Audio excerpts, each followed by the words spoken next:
welcome to our class today. We're going to be doing a fun little summery kind of citrus painting here. Looks super complicated, but it's going to be really easy. In fact, this might be a little bit of a shorter video if you want it to be, because all we really have to do is the background, and then each individual fruit is kind of the same process. So once you watch me do one, you can continue on by yourself and do the other three. You don't necessarily have to go through the whole video to see how the whole process is done, but you're certainly welcome to join me through the whole thing. As always, there's a few things that we're going to need. If we do this right, we shouldn't really need the blow dryer to help us dry in between, but we'll keep it nearby just in case. You need something to put your paint in. It can be a palette like this, a paper plate, a regular dinner plate with plastic wrap or foil over it, whatever you have. Some brushes. We're certainly not going to need all of these. Somewhere in the 2 to 1 inch range for our background. Something in the medium side, 3/4 inch to 1/2 inch for some of our intermediate filling in, and then maybe something smaller like this or like this for some of our smaller details. We have our water glass, we have our rag, we have our new canvas, and we have our paints. I have just the primaries. I have my black and my white, my red, my yellow, and my 2 blues. Usually if you get a primary set of 6, it comes with ultramarine and phthalo blue. We're going to be using more of the ultramarine today. It's a little bit more of a bright blue. If you have the 2, I would stick with this one. If you don't, it's okay. They're both blue. It'll come out great no matter what. But like I always say too, if you have more paints than just the primaries, if you have sets of 12 or even 24 of the little acrylic colors, definitely use those in your painting. If you have a bottle of orange or a bottle of green and you don't need to mix it, use the bottle. We don't need to make more work for ourselves than we have to. So whatever paints you have, feel free to use them to their fullest extent. You definitely don't need to mix with just primaries if you don't want to.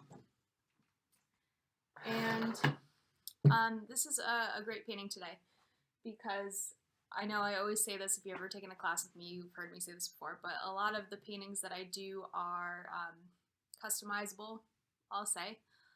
So here I have an orange, a lemon, and a lime slice. You certainly can do any combination of these 3. If you just like the way that the orange looks, you could do 3 orange slices. If you just like the lemon and the lime, you could replace the orange with one of those.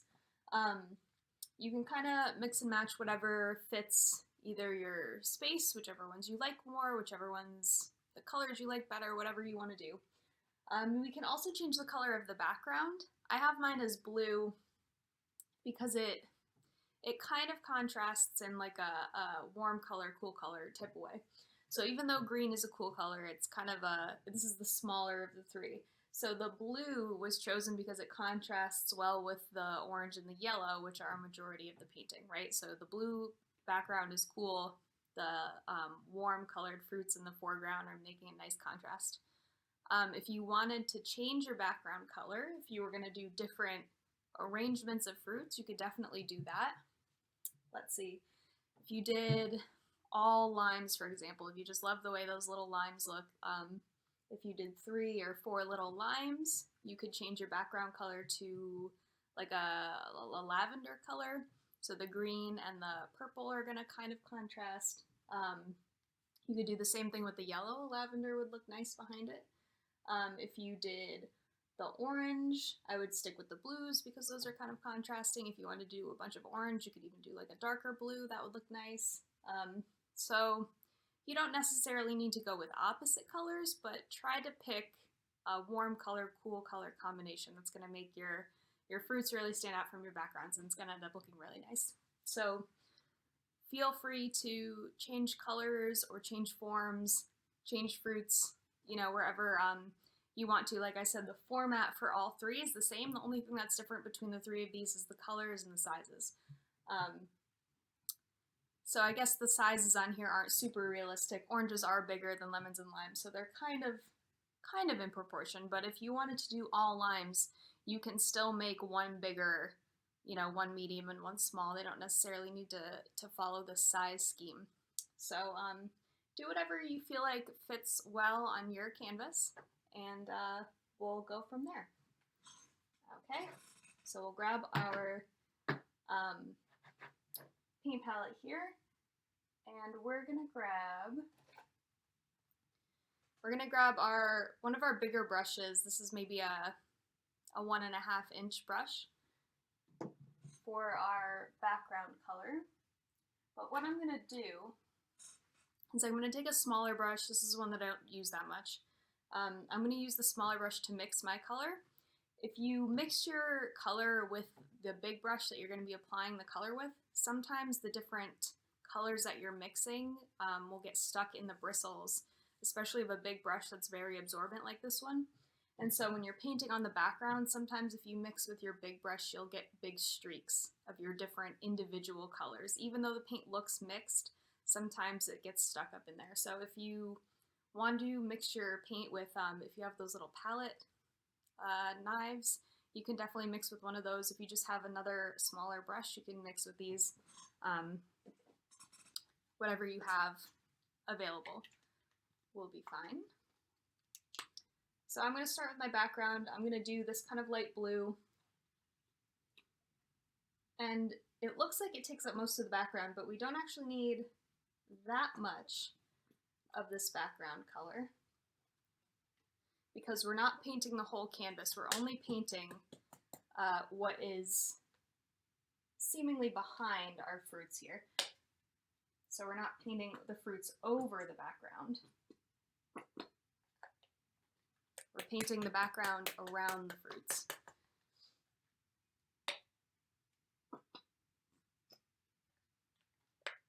Okay.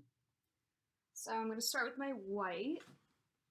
And like I said, I'm going to go ahead and use the ultramarine. If you have the phthalo blue, you can use that too, to make my background color. And I'm going to start very light with the blue. I'm going to do maybe 90% white, 10% blue. I want it to be a really light, really pale blue. And you can always add more blue to the mixture as you go forward. But it's really hard to bring the color back to a lighter color if you add too much blue. So I would say go lightly with the blue at first until you get your desired color. Again, I'm just mixing with the smaller brush.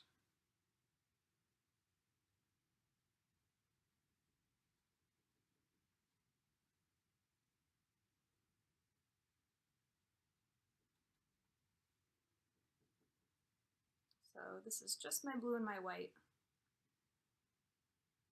Making my background color. If you wanted to make it a more lavender color, if you wanted to go purple, just mix a little bit of red in here.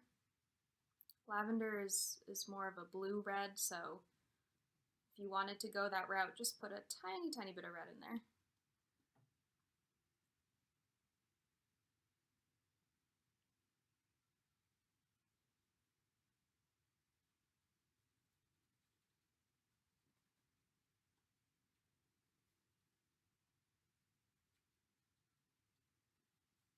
Okay, I'm mixing.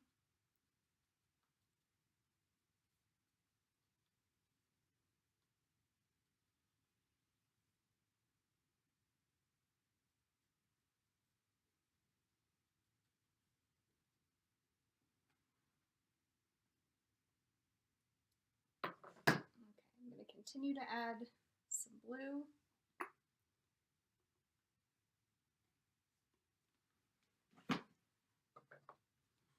Again, I'm using the ultramarine blue that I have, but if you have a light blue that came in a tube that you've used before, certainly use that light blue.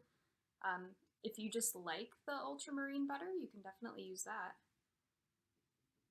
Whatever your preference. Alright, so I think I've arrived at my blue here. It's a little bit lighter than I think the one that I have over here, but that's fine. Alright.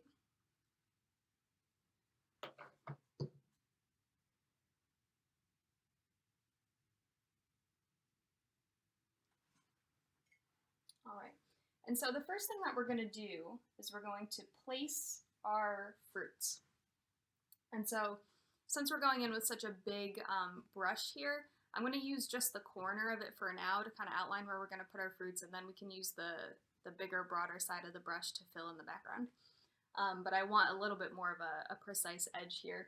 If you wanted to use your smaller brush that you use to mix the paint, if you chose to do that to do your outlines, then that would be a good idea. But you definitely don't need it for this part. We don't need to be like super precise, but if that helps you, you can do it. And so I have a few tips for this part where we're outlining our fruit. One is that you don't necessarily want them all to be the exact same size.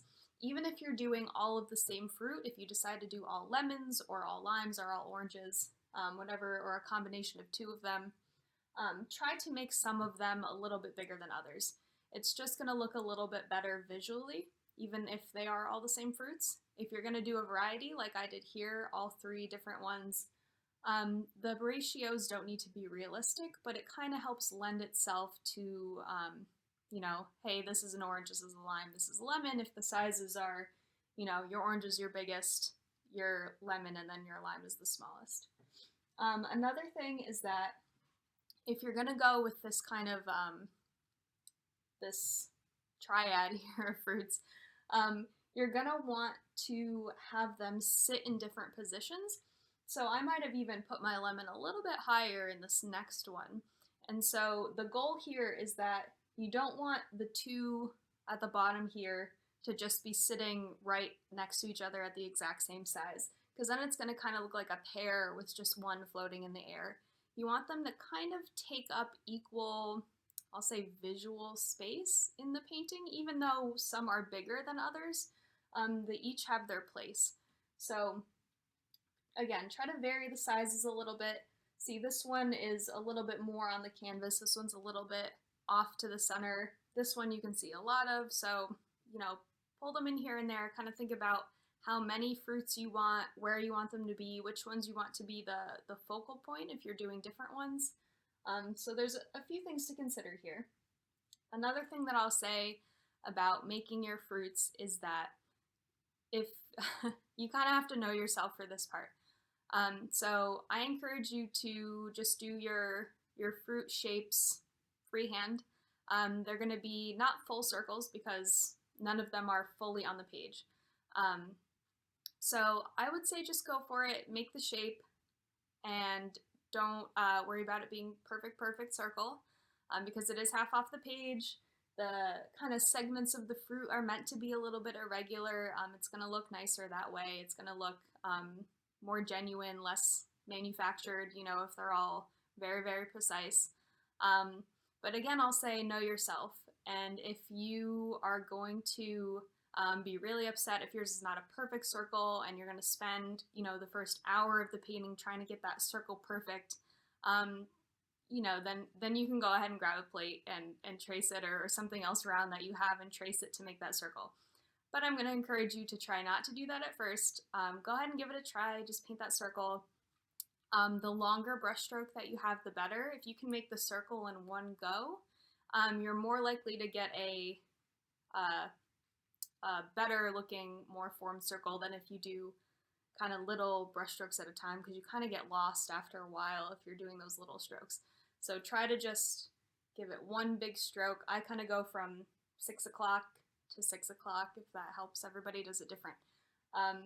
And the thing about this is that since we're just doing this with the background color, you can kind of try again. You know, there's no wrong way to do this where if you do one stroke, you're going to mess up the whole thing if you don't get it right the first time. So go ahead and give it a try while we're kind of placing our fruits here. And so I'm going to start with my biggest one. So decide whichever one you want to be the biggest in your painting. It doesn't necessarily have to be at the top here. You can do one big one here at the bottom. Might look nice. You could do one at this corner. Whatever works for you. So I'm going to kind of plan it here.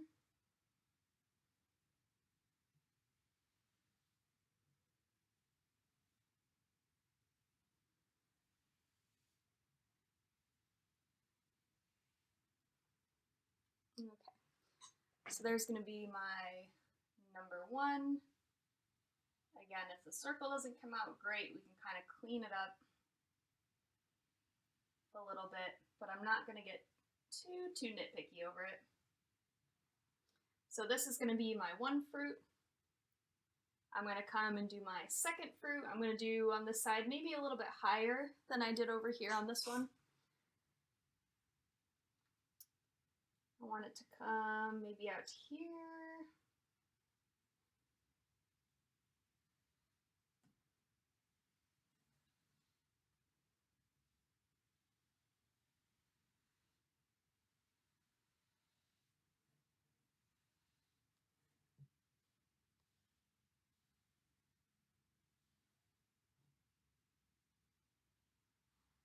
Okay, maybe there. And then my 3rd one is just gonna kind of nestle right in there wherever he fits. So let's see.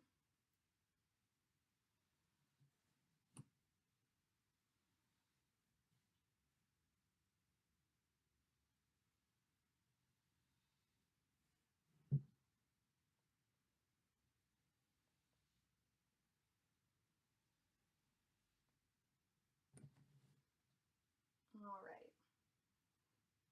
That looks pretty okay to me. Again, they're not perfect, but that's okay.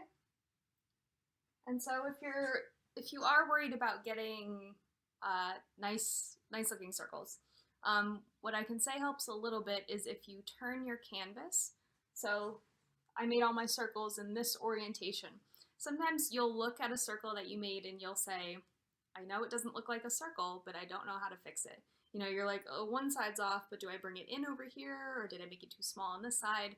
So something that helps sometimes is if your circle is looking a little off, if you turn your canvas and look at it from a different angle, so I can see that this side is coming up a little bit on this one.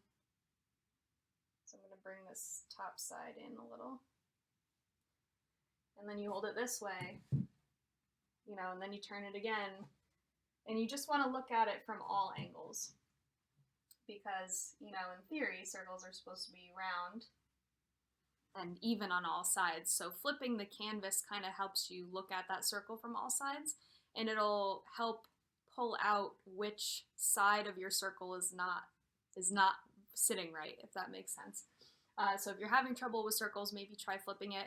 Also try standing back. If you're having trouble with your circles and you can't, you know, you're adding a little here, you're adding a little there, and it's slowly getting smaller and smaller, we don't want that. So if you take maybe 10-15 foot step back from your canvas, you will really get to see where on your canvas your circle is kind of poking out on one side or has a flat side. It gets a lot easier to see the farther you are away. Also, if you have a phone or a camera, something with a camera in it, looking at your canvas through a lens also kind of makes it smaller. It gives that illusion of it being farther away than it is, and that will kind of help you pinpoint, you know, what areas aren't round either. So again, we're not going to obsess over it, but if you're wanting to try making the freehand circle and you're a little hung up, then maybe try some of those tips and see if those help. And so what we're going to be doing now is we're going to take this blue color and we're going to paint all the areas that are in the background. So not inside of the circles. So over here, in between here, down here, over here. We're just going to fill all that in. And so depending on the darkness or lightness of your color, you might have to do 2 coats here. We'll do 1 and we'll see how it comes out. Make sure you get your edges if you're wanting to do those. Definitely your left and your right if you're wanting to display the painting. You can do the top and the bottom if you want.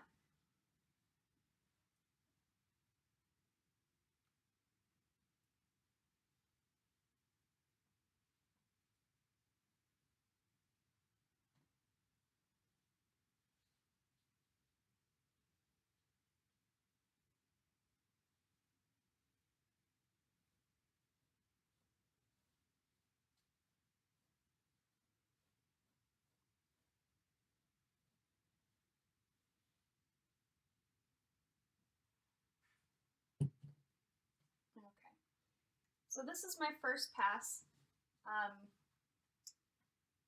See, the circles here are not perfect. The edge is a little bit lighter, but we're okay with that, because that will get covered up on our second coat. So, you know, get as much paint as you can in there, but we'll go through on that second coat and it'll be nice and covered.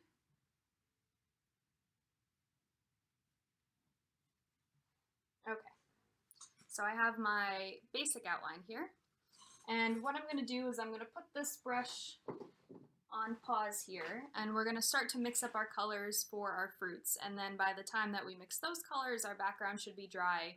We can do our second coat if need be. If you don't need to do that second coat on your background, you can skip right through that part.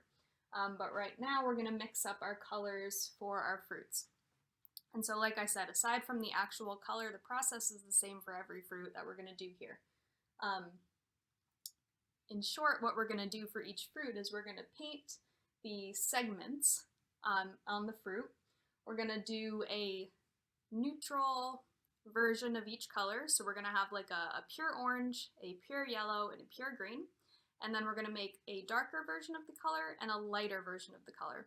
And so the darker version of the color is what's going to do these kind of lowlights here, the little kind of fruit beads. You know, if you've ever kind of cracked open a citrus fruit and there's those little kind of pods of the juice, that kind of makes up the darker color. We use the lighter color on the inside to add a few little highlights. You can see it better on the lime down here a little bit, some of these little light green areas. And then our neutral color, or our kind of midway original color, is what's going to make up the bulk of the background of the segments. So same process for all three. We're going to use all three in the outline too, just gives it a little bit of a variety.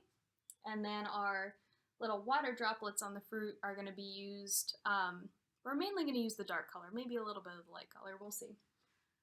So one thing that I can say too is that if you've taken a class with me before, you know that I say that a blank canvas, the texture of a blank canvas, looks different than a canvas that's painted white. So if you look at these fruits, you'll see that some of the areas remain white. And so you don't have to paint those areas.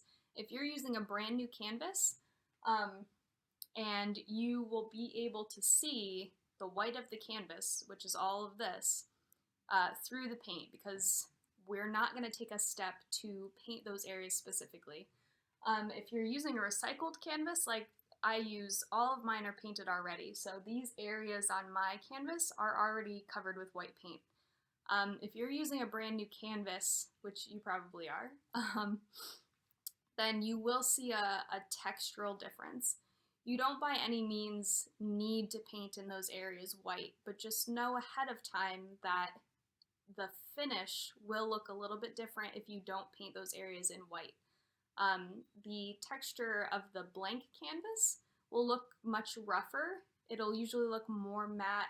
Even if your paints aren't shiny, they give a little bit of a shiny finish. So you'll notice that if you don't paint those white areas ahead of time, the texture will look different. And so with that, I'll say the content of this painting kind of lends itself to that textured area. So the texture of the canvas might actually work with this kind of like filmy inside of the citrus. It wouldn't look irregular. If you were painting a snowy scene, for instance, I would say then paint in all the white, or that kind of stale matte color is going to look odd in like a landscape, let's say. But here, where it's very distinct where that white background color is and where the painted foreground is, it's not going to ruin the painting if you don't want to color that background area. So if you want to leave these circles that we have here right now, just your plain canvas, no paint on it, you can certainly do that.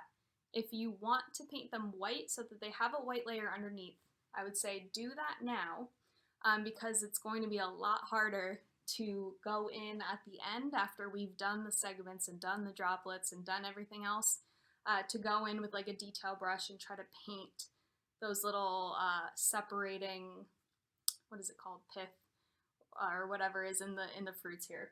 So if you want to do a layer of white paint on your white fruits right now, I would say go ahead and pause the video. You can do that right now. But again, you don't need to by any means. But if you know that textural difference is going to bother you at the end point, it's much easier to do it right now. With that said, I'm going to leave mine because I've already painted my canvas over many times. So I don't need to do that step, but that's the beauty of these filmed classes, that if you need to take that step, you can just go ahead and pause and do that. If you're ready to mix your colors, again, the process is going to be the same for every color that we're doing. So what I'm going to do first is mix the base color. So I'm going to start with my orange since it's my biggest segment here.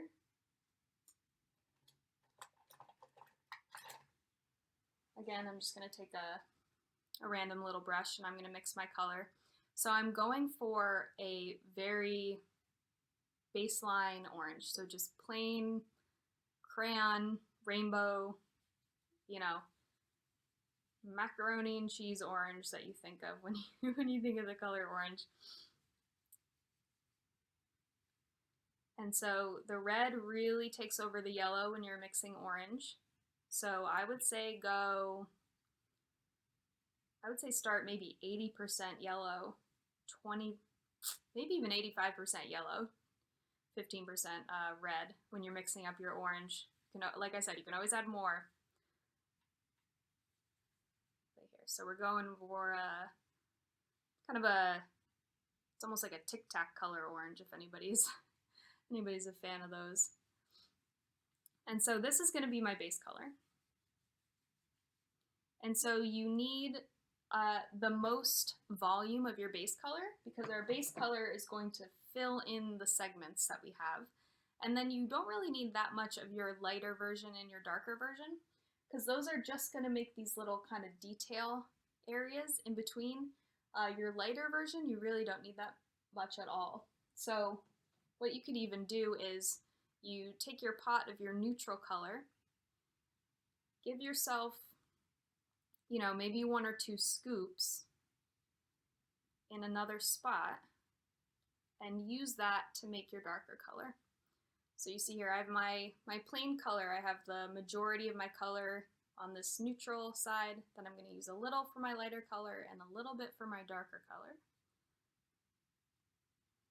And to make those, for my lighter version, I'm going to add some more yellow. And for my darker version, I'm going to use some more red.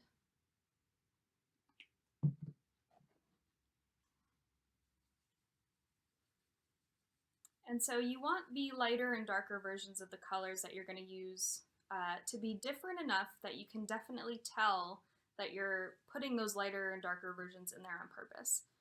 You don't want them to blend too much with your neutral color, I'll say, because then you're not going to really be able to tell all those details that you're putting in. But you want them to be, I don't know, there's kind of a fine line. You want them to be close enough, though, that it doesn't look like you're putting red and yellow on your orange. You do want them to all look like they're in the orange family. And so I'll show you my 3 here in just a minute. I might need a little bit more yellow for my darker version. And so the best part about mixing these kind of color families is that, let's say you're mixing your first color, you're trying to go for that neutral orange and you really put too much red. Worst case scenario is that you end up with your darker version of your orange, and you can just use that as your darker version and then go ahead and make your neutral version you know, a little bit lighter. So, you know, whatever you mix up the first time, definitely use that. If that's going to be your darker color because you added a little too much red or a little too much blue for your green, you know, whatever you're mixing that first time, go ahead and use that and kind of branch off from there. in either direction that you need to. So without spilling this, so I have my neutral orange here. I have my darker orange over here, which I almost could use a little bit more red, we'll see. And then my lighter version here. And so I have all three ready to go.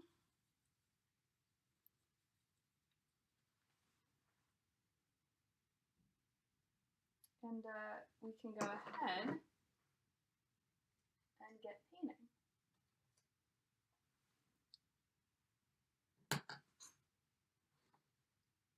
All right, so this is the part we're gonna jump back to the background real quick. Like I said, if you need a second coat of that background, now is the time to do it. We took a few minutes to mix our first fruit color, so your background should be pretty dry. So mine is like dry to the touch, except for one spot. So it's pretty much dry to the touch. You should be able to do the second coat right now, no problem. If you need to go ahead and do that. So let me go ahead and add the second coat of this blue that we did before. If you need to clean up your circle shapes at all, you can definitely do that now.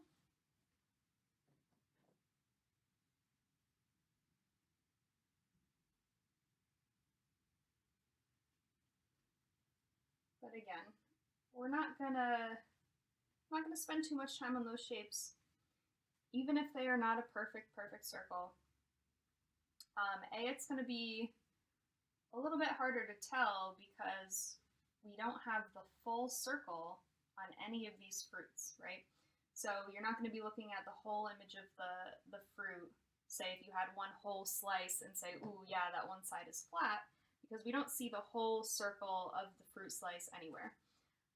So we don't have to worry about that. The second thing is there's a lot of information that we're going to be putting into these fruit slices. You know, we're going to have the edge that we can kind of help clean us up, the little rind of the fruit, I guess. We are going to have all the colors in there. We're going to have the water droplets on top. There's kind of a lot of stuff going on in the seemingly simple painting. So our fruits not being perfectly round is probably not going to be the focal point. So, you know, get them as neat as you can. Definitely practice makes perfect, but don't worry yourself about it, you know.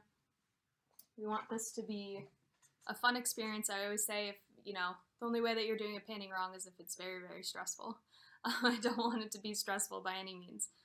So just do your best, and we will march on. All right. So the first thing we're going to do is we're going to grab a medium-sized brush. Now it doesn't need to be this shape. If you have an angled brush, you can certainly use that. If you have a flat brush, you can use that one too. If you have a round brush, you can use that too. This part doesn't really matter. Maybe I'll use the flat one. And I'll save this one just because this one's a little smaller, so maybe I'll use this one on my other fruits. But I'll go ahead with my, this is maybe like a 3/4 inch, half inch, no, it's probably like 3/4 or 1 inch. Size doesn't matter that much on this brush. So I'm going to go in with my neutral orange. So that's going to be your orange in the middle of your spectrum. We're going to save our darker one and our lighter one for later. And what we're going to do is we're going to start to make our segments. And so think about it when you're making your segments, like if you had a pizza and you kind of just pulled all the slices away from each other a little bit. So they're all going to kind of meet up at the center, but none of them are going to touch each other. We want to leave some white in between each one of these segments. And so a few important things. If you look at all of these, all the segments are different sizes. You're going to have little skinny ones like this one. You're going to have big wide ones like this one. Making them more irregular is going to make them look like a real fruit, because if you've ever had an orange or anything, you know, you'll know that you get those little slivers of little tiny segments every once in a while. So go ahead and make them different sizes. It's going to be a lot easier on you than trying to have to divide it up and, make perfect segments, and it's going to look a little bit more natural. The other, I'll say, good thing about this is that the edges on these segments are rounded. So you don't really want them to point into each other like a pizza would, I guess. They're all gonna have kind of this little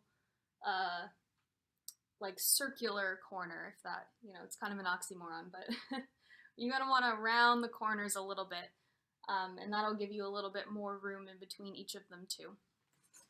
And so what I usually do here is I'll kind of use my finger to pinpoint about where I think the center of the circle would be, right? So maybe it's somewhere around here.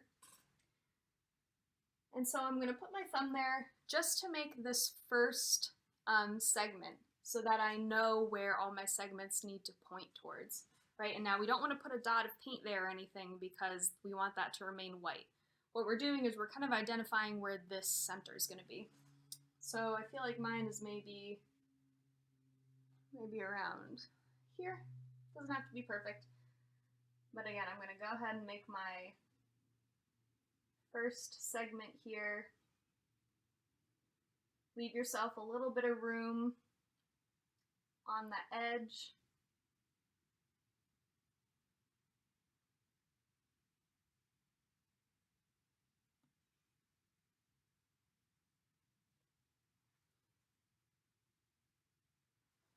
Okay, so I got my first segment in there.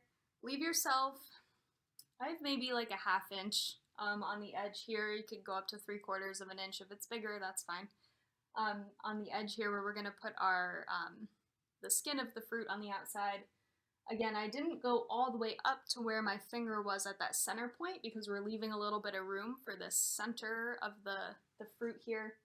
And then my edges are also rounded. It's not pointed like a triangle. It's got kind of those soft edges. So you can either fill them all in at the end, or you can just go ahead and fill them in as you're going. Doesn't make a difference. But either way, we're going to be filling them all in. So if you want to go ahead and do it now, just go ahead and give it a rough fill. It doesn't need to be super even. We're going to be putting our little lowlights and highlights in it, so if it's a little bit transparent in some areas, you won't really see it, so don't worry too much. So this one segment is now pointing towards that center point, and so we're going to be able to build all our other segments off of where this one is pointing, so we don't need to, identify our center anymore. We kind of are honed in on it right now. So let's go ahead and make our other segments. Again, you're going to leave a little bit of space in between where your other ones are.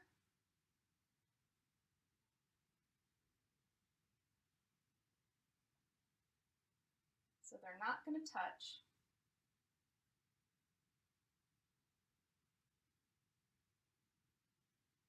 They're just going to be right next to each other.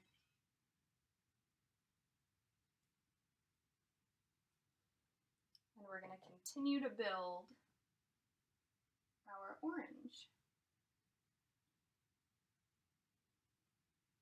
Now, if you get too close to your edge, not a big deal. You can always go in with some white, kind of clean up whatever we got to clean up. So don't fear about those edges.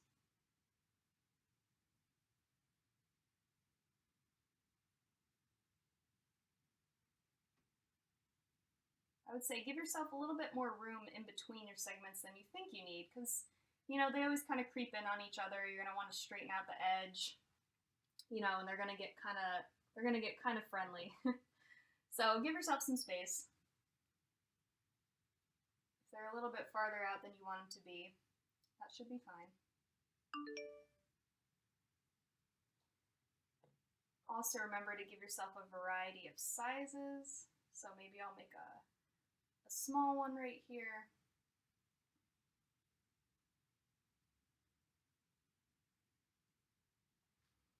Great, and again, I'm staying maybe a ½ inch or so away from my edge.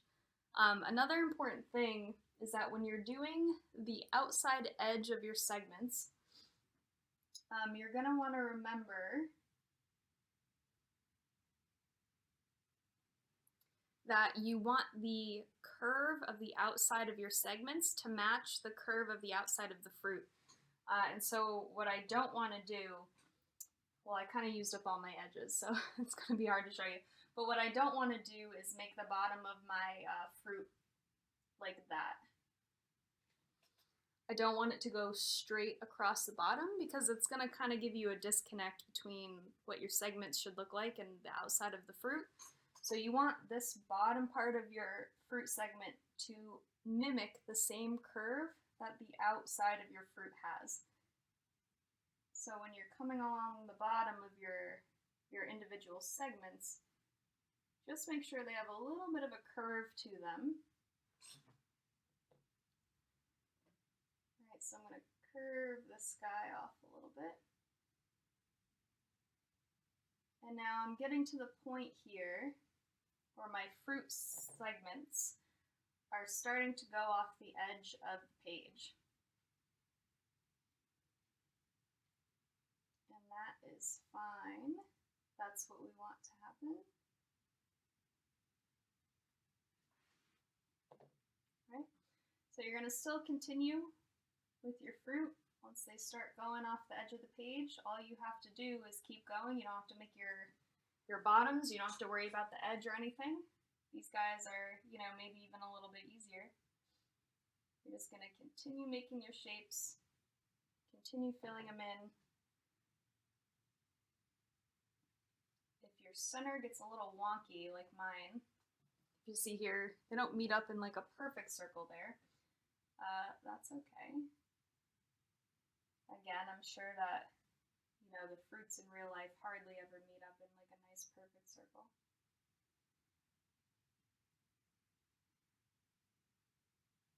So that's certainly all right.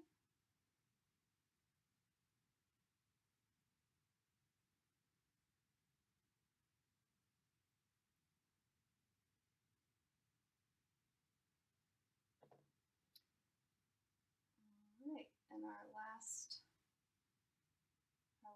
slice here.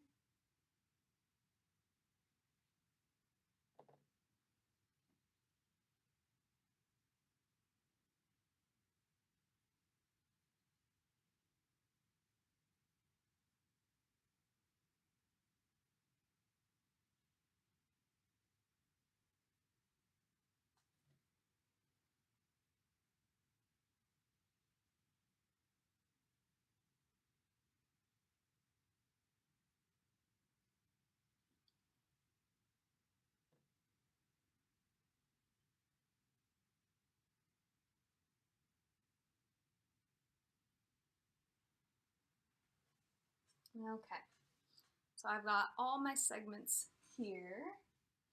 And so what we're going to do now is we're going to give those insides a minute or two to dry. We're going to do our peel, our skin on the outside of the fruit. And we're going to use each of our colors to do that. And so what I'm going to do is I'm going to take the orange that I was just using, my neutral orange, and I'm going to take my brush and I'm going to kind of wipe it on the edge of my my plate or my palette, whatever you have, so that it makes the edge of it nice and skinny.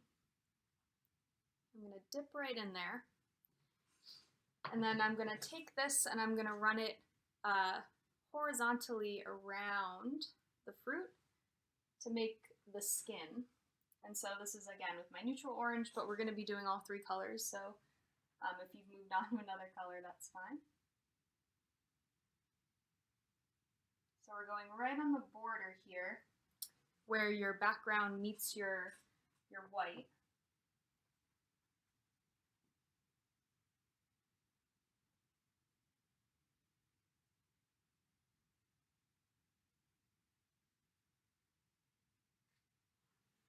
Okay. And now it might seem tricky to get it in one line.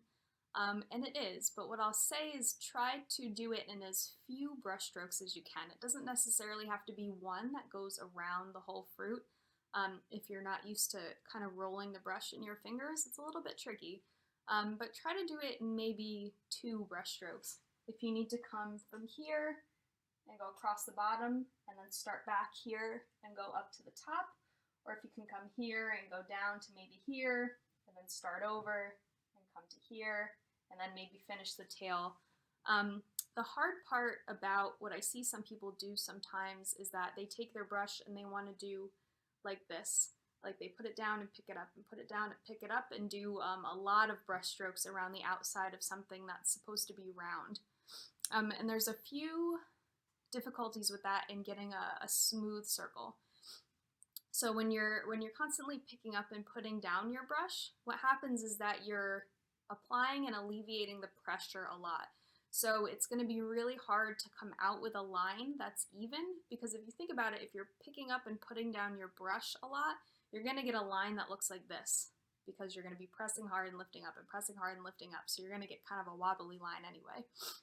Where if you do one longer line, your pressure is usually more consistent. The second thing you're going to do is if you're really squashing your brush in there and picking it up and dragging it, you're going to be applying a lot more paint. And you're going to have to run, you're going to run out, and then you're going to have to go back and add more and dip again, and you're going to change the shape of your brush, and it's a whole thing. So it's a little bit easier to do it in fewer brush strokes. It might feel a little more uncomfortable, but again, this is a class, it's a practice session. So try to reduce your number of brush strokes if you can. This is a place where we're learning, right? All right, so I'm going to do the same thing with my light orange and my dark orange. I'm just going to go around the outside. The thing that I'm going to do with the light and the dark orange, though, is that I'm not going to necessarily make a whole circle around the orange. This part, I am going to do segments. Maybe a third or a quarter of the orange I'm going to do with the light orange, and maybe a third or a quarter I'm going to do with the darker orange. If you look up close at this guy, you can see there's areas where it's light, where you can see the dark red or dark orange, light orange, dark orange. And so you do want this part to have some variety. It doesn't need to be perfect. We're just going to add some light and some dark here and there.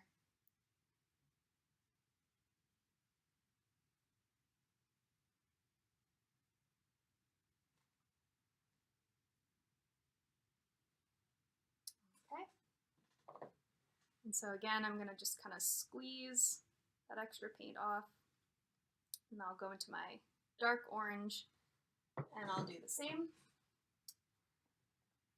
Let's see.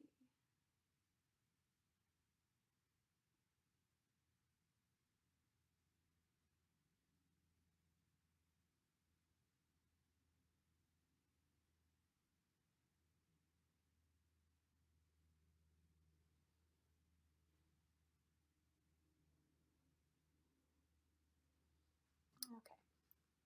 So now if you look up close, you can see there's areas of lighter and darker. They kind of run into each other, right? And that just gives you a little bit of variety.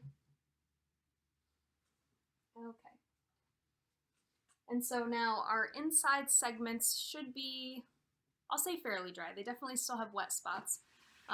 If you have any areas specifically all along the edges of your segments, so your bottom edge, the tip of your segment, that are very wet, that have like big globs of paint on them, you might want to either take your brush and kind of flatten them out. They'll dry faster.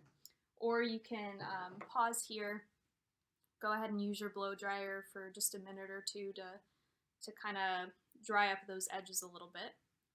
But if you're pretty much dry, we can go ahead and proceed.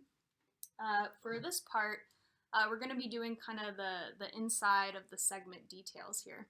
And like I said before, when you think about a citrus, it kind of is just made up of a bunch of those little pods of juice, right? And so that's what these little brush strokes are going to do for us. And so we're going to start with our I'll say lowlights. So our darker orange color that we've created. And we're gonna do those mostly on the edge.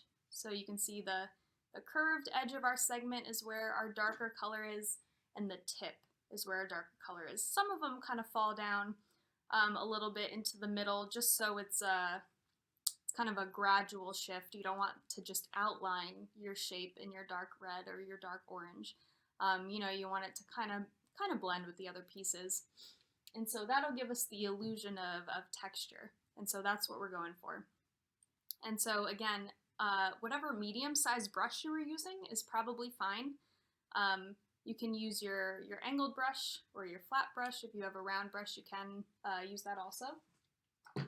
The important thing that we're going to do here is applying and alleviating the pressure to make that kind of cylinder, or not cylinder, like an almond shape, I guess. They kind of look almost, I guess they're almost like little teardrops, is what we're going for. And so I'll give you a little example here. So what we're going to be doing is you're going to use the corner of whatever brush that you're using. Now, if you have a round brush, you can still do it with the round brush. Whichever shape brush you're using, you're going to turn it to the thin side. Okay, so see how you wouldn't think with a round brush you can have a corner, but you're going to use the flat edge of the brush, if that makes sense, whether it's pointy or round. You're going to dip just one corner or edge of your brush into paint. And so that paint edge is going to start with a light pressure. You're going to press it into the canvas and drag it just a little bit, and then you're going to alleviate the pressure. So you're going to make kind of just a small brush stroke, but it's going to start skinny, it's going to get wide in the middle, and then it's going to taper off. And that's going to kind of make our almond shape here. And so I'll show you in one of these. I'll make kind of a big one just as an example. So you're going to use that corner or edge of your brush here. You're going to put it down with a light touch. You're going to press it in, and then you're going to lift it up. All right. You're going to press it in and lift it up. Press it, lift it up. Press it in, lift it up. Now my dark orange, I guess, could be a little bit darker so you could see it better. But you see they're kind of coming out almost like little eyeball shapes if you look at them this way. And so that's going to be the basis of how we're going to do all of this low lighting. And so I'm going to take that same kind of brush stroke.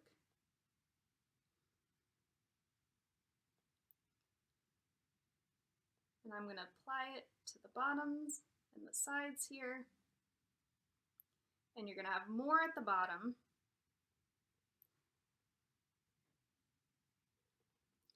And they're going to kind of taper off.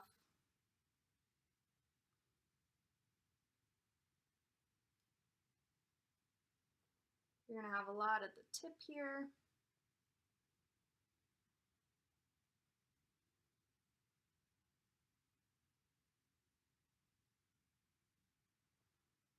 All right, so you see how we're kind of building that there? And so what you can do at the base here of each of your shapes is, you know, if you get too close to the edge and you want to preserve the smoothness of that bottom part, you can take your darker orange and kind of paint the bottom smooth here, just so you get that dark orange all the way to the edge that you want.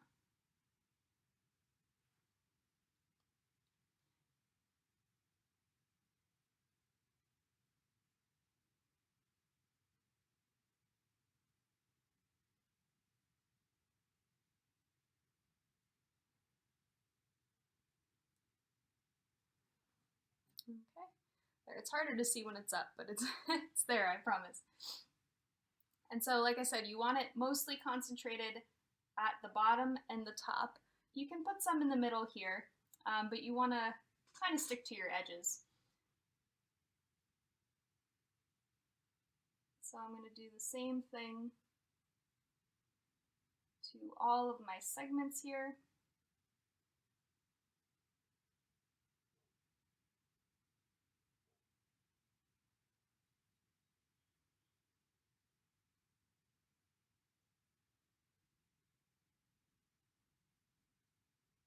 Just repeating this kind of up, down brushstroke here. Again, if you want to go ahead and just paint that bottom edge flat to help incorporate that darker orange, you can do that.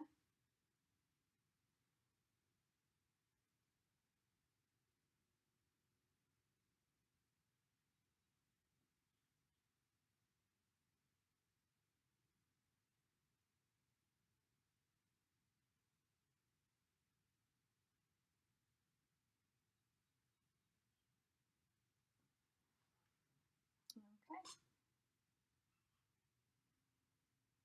And we're just going to continue around.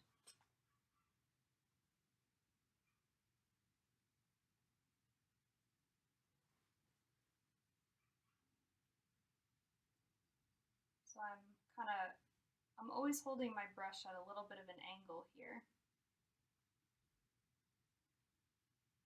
I'm starting with that corner of the brush. Never,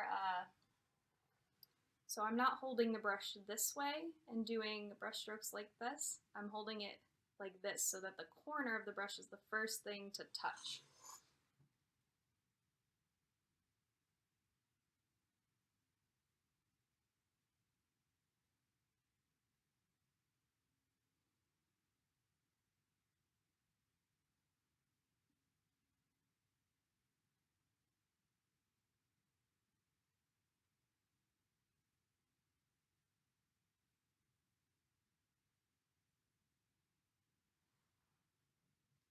All right. We are getting there.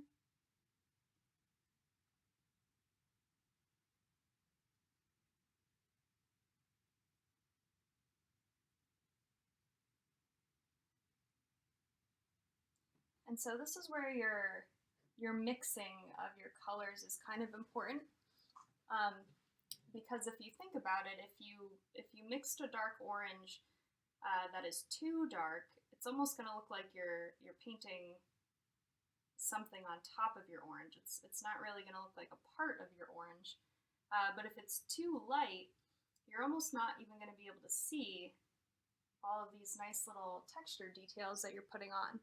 And so mine is almost too light. It's almost not different enough from my original orange. If you look at the darker orange that I have over here versus the darker orange that I have over here, this one is much darker and it's much more impactful. You can see the difference a lot more in this one over here. So if I wanted to go ahead and darken up my orange, I certainly could do that. I think it's okay for now.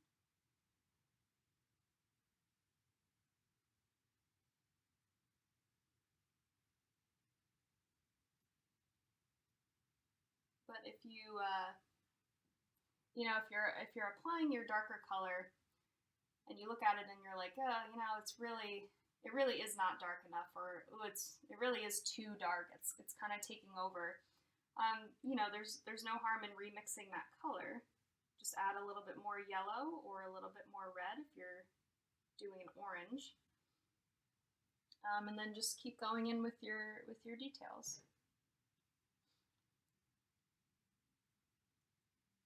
And so when you start to get around your orange slices here, you'll start to notice that the bottom of these segments are kind of off the page.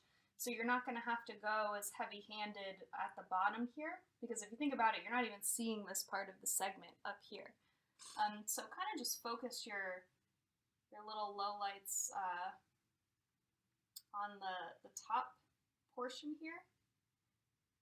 And so these segments that are hanging off are going to get definitely more highlights than lowlights, but we still want to make sure we're kind of emphasizing this tip here.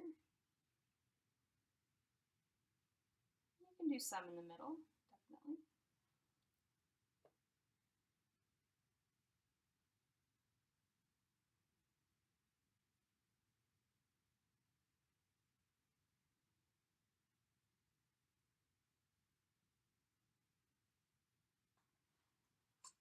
Okay, looks good. So I'm going to keep using the same brush, and since it has our dark color on it, I'm going to go ahead and rinse and dry. And I'm going to use the same one for our highlights.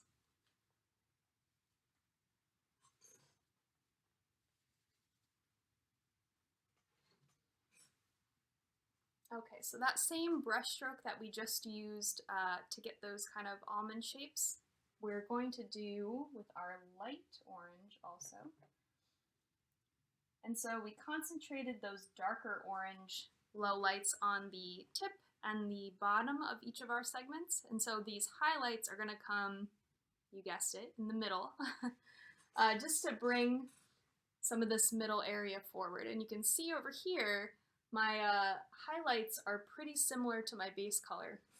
And so I'm hoping over here they're a little bit brighter so you can see the difference that the different tones make. And like I said, you can always adjust your tones, your different colors if you don't like them as much. Or if you start applying it and you see like, ooh, that really is too dark, or oh, that really is too light, doesn't really mesh well, then you can definitely remix your color.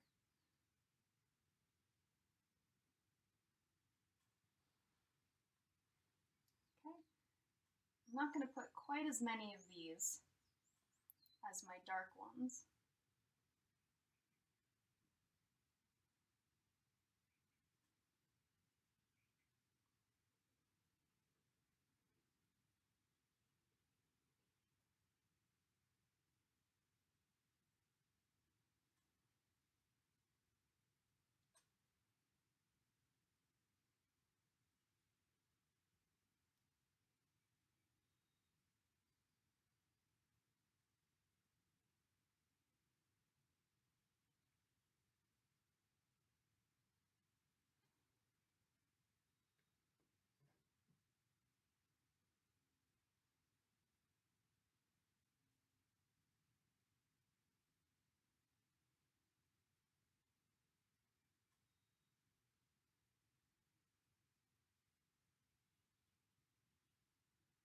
And they're going to overlap. Some of these lighter ones might overlap your darker ones. Your lighter and darker ones might overlap each other, especially at the top and the base where there's a lot of them. And that's totally okay. All you're doing is creating volume, and that's good.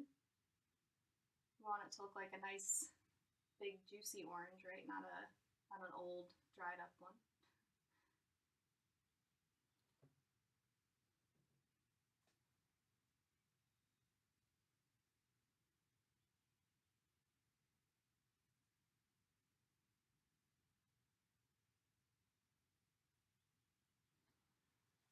Okay. I've got my highlights, I've got my lowlights,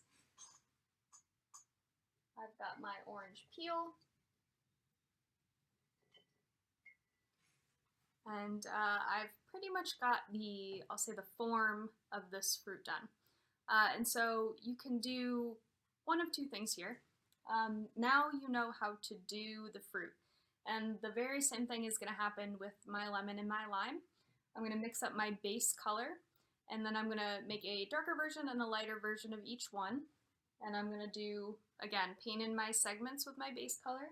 I'm going to do my lowlights on the bottom and the tops of the segments, and then I'm going to do my highlights in the middle. I'm going to do the skin of my fruit with all three of my colors. And if you want to stop there, you certainly can do that. If you want to leave them as just fruit segments, whatever combination of fruits you decided to do, you can definitely do that. If you want to take that next step and add these little kind of water droplets to your fruit, I think it makes them look super nice, super sophisticated. It looks really tricky, but it's not as bad as it seems. So if you want to go ahead and do that, let's do that. I'm going to show you how to do it on the orange. And then again, the same thing will apply to the other fruits. So if you want to just go ahead on your own and do the other ones, you can do that. If you want to skip the water altogether, you can do that. A word of advice if you do stop here. If you're going to continue doing the other fruits on your own, the green is pretty similar to the orange in the sense of making the lighter and darker version of the color. The lemon is a little bit trickier to make the lighter and darker versions because it's yellow. It's a pretty light color to begin with. So what I'll say for the lemon is if you go ahead and do that one, I'll do that one next, so if you want to follow along, you certainly can. Mixing the lighter and darker versions of the yellow is going to make a little bit of a different process. So you're going to use your base yellow, which I'll say is going to be your like right out of the tube, right out of the container yellow is what you're going to fill in your segments with. Your darker yellow is probably going to be somewhere in the area of your lighter orange. So your darker yellow is actually going to be a very, very, very light version of orange. Instead of adding more yellow like we did with the orange, right? If that makes sense, because you can't add more yellow to yellow. That is already right out of the bottle. So to make your darker yellow, you're going to add a little tiny touch of red. So like I said, if you have your orange left, use this color to do your darker yellow. It doesn't read like a yellow in your orange, but it will read like a yellow in your lemon because it's going to be surrounded by other yellow things. So it's just going to look like a darker yellow. And then your lighter yellow, your highlight in your lemon is going to be your yellow plus some white. So you're going to end up with your highlights being almost like a buttery yellow color. So the color on the lemon's a little bit tricky. The green one, you'll know how to do that because you already did the orange. But just, I'd say go slowly with the yellow if you want to follow along. We'll do that one next. And then if you want to go ahead and do your water droplets, we'll go ahead and we'll do that. So let's see. You definitely can use the same brush that you've been using. Your flat one, or I was using that straight across flat one before, but that's in my water, so I grabbed this one. You're also going to want a smaller, it can be round or flat, kind of a small brush just to make our circles for our dots.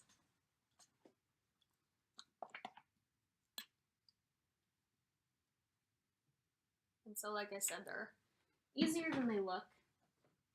But what I'm going to do, since my my darker orange on here wasn't as dark, it wasn't as dark as it was the first time, I want to really make sure we can see these water droplets. So I'm going to go ahead and make my orange a little bit darker just so everybody can see on the camera. But if you mixed a really nice dark orange the first time, then you don't have to make this step. I do not always get it right the first time. That's okay. Let me just go ahead and make this a little bit darker.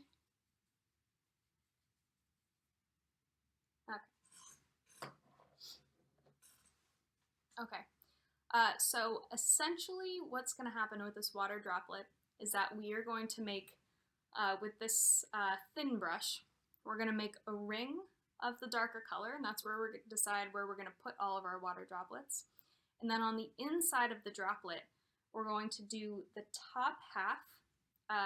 So, you know, the top hemisphere is going to be our dark color, so this dark orange, and then our bottom hemisphere is going to be white. So we're going to do a swipe of our dark color at the top and a swipe of our white at the bottom. The middle is going to be hollow, I'll say. So if you look at these, let's see this one. You can see what's underneath these water droplets because there's nothing in the middle of them. It's just color on top, color on the bottom, so the middle is kind of see-through. And so if you think of what a water droplet would look like, you do kind of see the highlight and maybe some discoloration on the edge of a water droplet, but it's water, which is transparent, so you will see through it. You want to see what's underneath. We're not going to fill in the whole bubble because then it wouldn't look as realistic, because you can see through water droplets because they are clear. Even though there are some, discoloration happens on the outside. We want to be able to see what's underneath. So the very first thing we're going to do is we're going to decide where we want to put our droplets. You can put as many or as few as you want. I would say refrain from making them too big just because you want to convey what they are. If you make like a really big one like this, it's maybe not going to look like a water droplet. So my biggest one is probably it's maybe like ping pong ball size. I guess this is my biggest one. My smallest one is like pea-sized. So you can make them all different sizes. It actually looks nice when you have some big ones, some small ones, some close together, some by themselves. Some can be halfway off the page here. You can do just like a half a circle. So always give it some variety.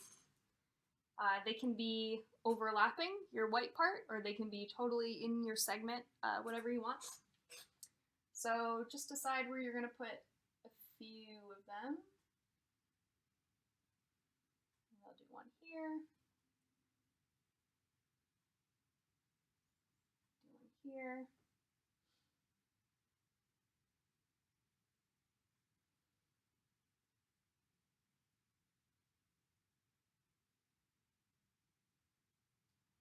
All right, so I'll do 4. All right, hopefully you can see those.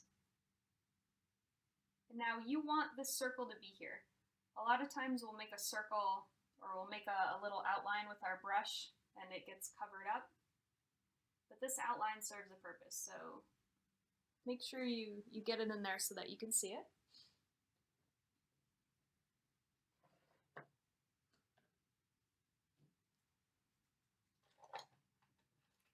And so you can either do this with 2 different brushes, or you can rinse your brush in between, whatever's easier for you. For the sake of time, I'm going to use 2 different brushes. I'm using a lot of brushes today, but you can definitely rinse them in between. So what I'm going to do is I'm going to take my brush. Again, this is maybe a medium small size brush. I would say maybe err on the side of smaller, just so you can keep it within that bubble, especially when you move on to your smaller water droplets. I'm going to cover it with my dark orange, or dark version of whatever color you did, the same color that you did the outline of the water droplet with.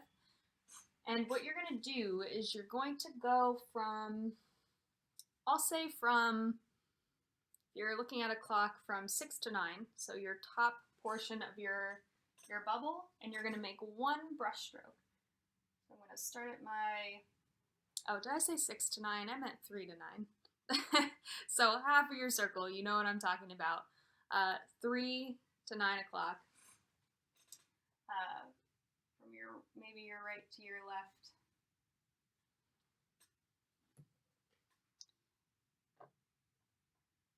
So I'm going to come on the top here at my maybe 3 o'clock. I'm going to come around top. And again, I'm kind of outlining the top. I'm not coming all the way into the middle because I want some of that center to be see-through. Right, so all I have right now is a circle with my dark red or dark orange, dark whatever color you did. And then I have 1 swipe of my dark color on the top. So then, again, for the sake of time, I'm just going to use another brush. But I'm going to take it's the same brush that I have, it's just with white this time. And I'm going to do the same thing, except I'm going to go from 3 to 9 on the bottom of my bubble, or my droplet. So I'm going to do 1 nice, big, thick highlight. So get a lot of paint on your brush, because you don't want this part to be see-through. You want your highlight to be your highlight.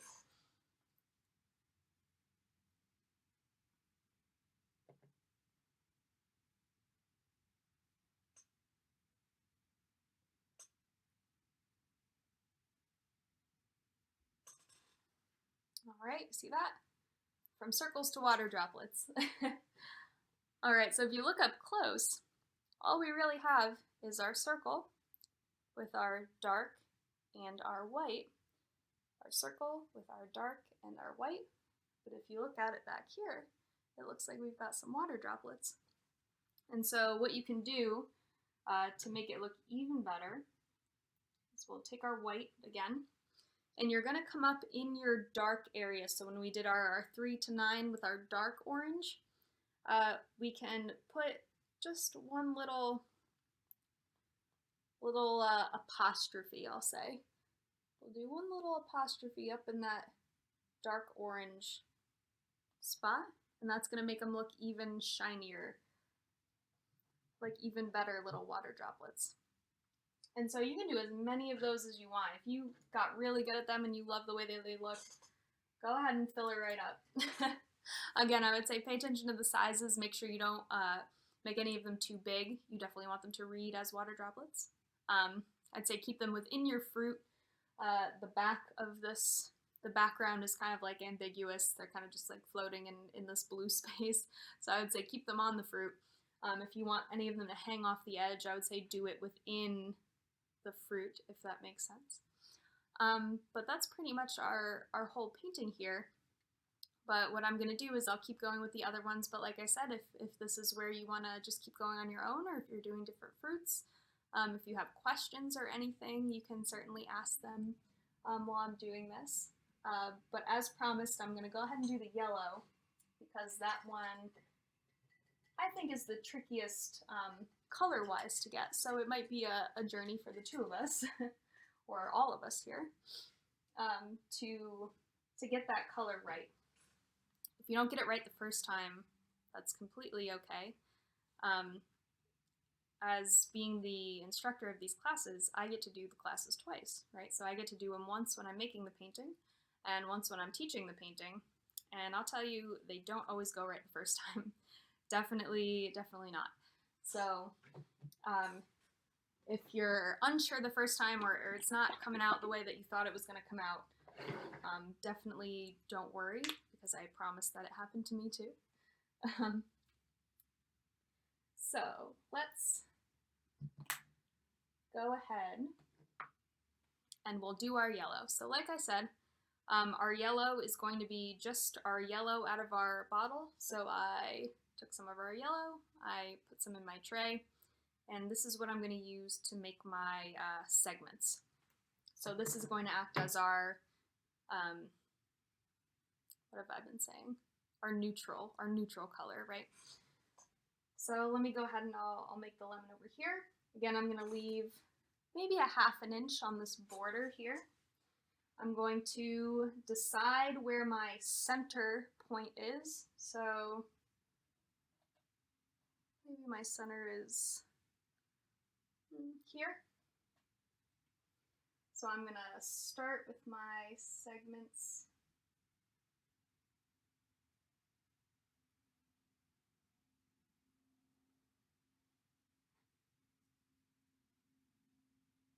right here.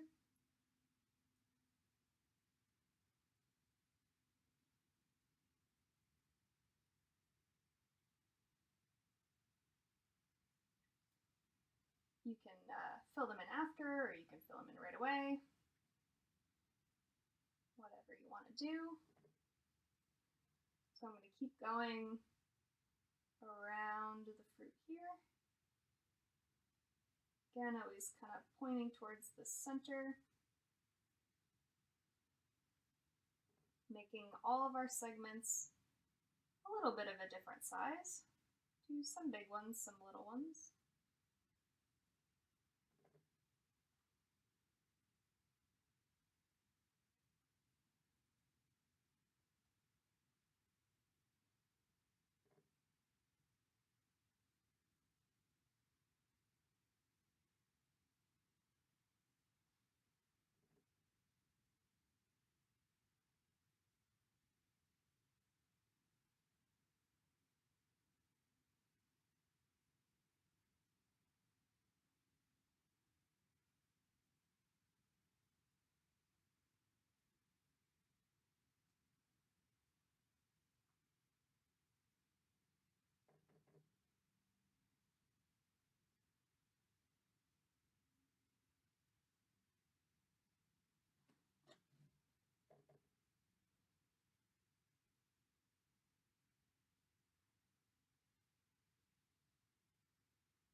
Okay, so I'm cutting it real close to my edge over here. You see, you're not going to see a whole lot of these lemon pieces on this right side, but that's okay. We're going to have just kind of the little tips coming in here.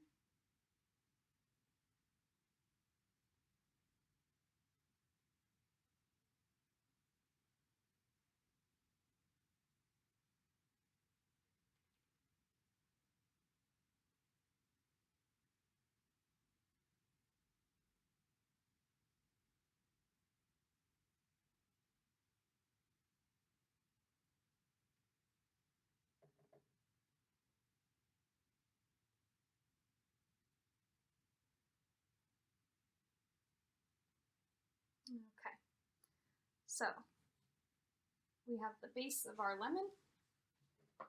We are going to go ahead and we're going to make our darker and our lighter version. So I'm going to take some of my white,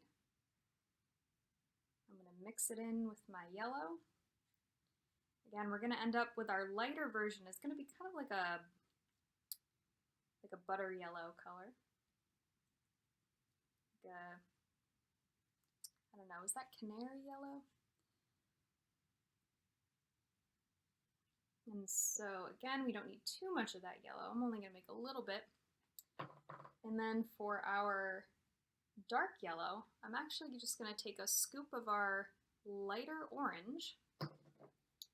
So the light orange that we use to make our highlights in our orange is going to become our lowlights in our lemon, because A, I don't like to waste paint, so if you have it, you definitely want to use it. And B, the more important point is that it's hard to make a dark yellow when the neutral yellow that you're using is already neutral yellow, if that makes sense. I think maybe what a lot of people think is that if you want to make a dark version of a color or a light version of a color, you either just add white to make a light version or you add black to make a dark version. And I will tell you that that doesn't work with yellow or orange or green or many colors. Adding black does not make the best version of a darker paint color. A lot of the times, unless you're getting very, very high quality black paint, the black paint will usually be skewed to one certain color range. So if you get your black paint and you mix it with another color, I find that if I mix it with my yellow, it comes out looking very gray. If I mix it with my, what else did I do? With my orange, it kind of turns it like a bluer orange. So I think my version of black that I have here, which this is just I think it's just craft paint quality or student paint quality. My black is definitely cooler leaning, so it's not like a true black. It has cooler, maybe blue or purple undertones. And so that's really going to mess with you when you're trying to mix it into lighter colors. So adding black to a color to make it darker is not always the answer. So in this case, if you look here, I have I used my neutral yellow. So this is going to be my light yellow, and this is going to be my dark yellow. And so you're looking at it right now and you're saying, Olivia, that looks pretty orange. That's going to look really weird on your lemon. And it seems like it will, but it won't. I promise it'll come out looking yellow on the lemon, but it looks orange on the orange. And it's just because of the context that we're putting the colors in, right? If you put this next to yellows, it's going to look like it's in the yellow family. If you put it next to the oranges, it's going to look like the orange family. Even if you used the same exact color, I mixed mine a little bit on here with some more yellow to make it a little bit more matching with the yellow that I had. But even if you used that same light orange on your orange and the same light orange on your lemon, I bet you that it would look different. Have you ever seen those optical illusions that you see online where it says like this line and this line are the same length, but it doesn't look like it because of the context that it's in, or things like that.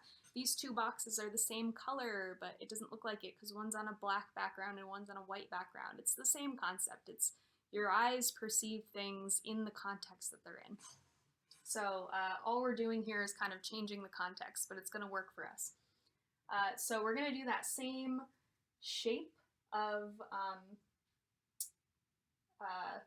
brush stroke on here to do those low lights. Again, if you need to kind of paint across the bottom of your shape, that's okay.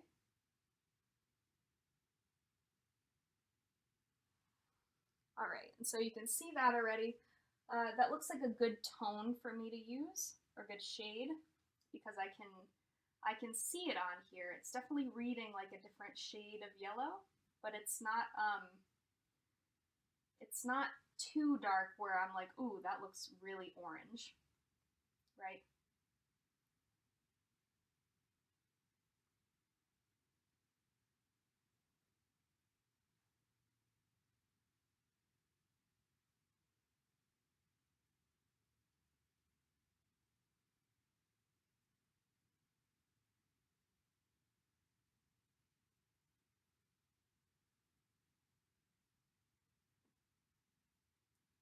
So on my bottom edge, I'm going to focus this darker color.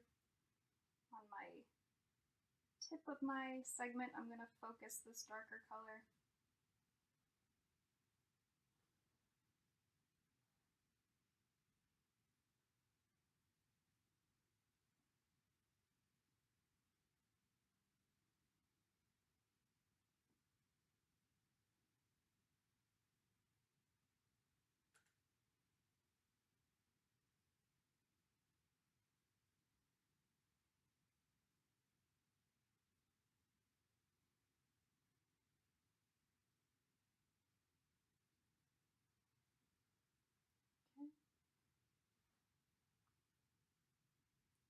And now this is that step that if your lemon segments are a little too wet from that first round of color where we put our neutral yellow in, you can definitely hit that with a blow dryer.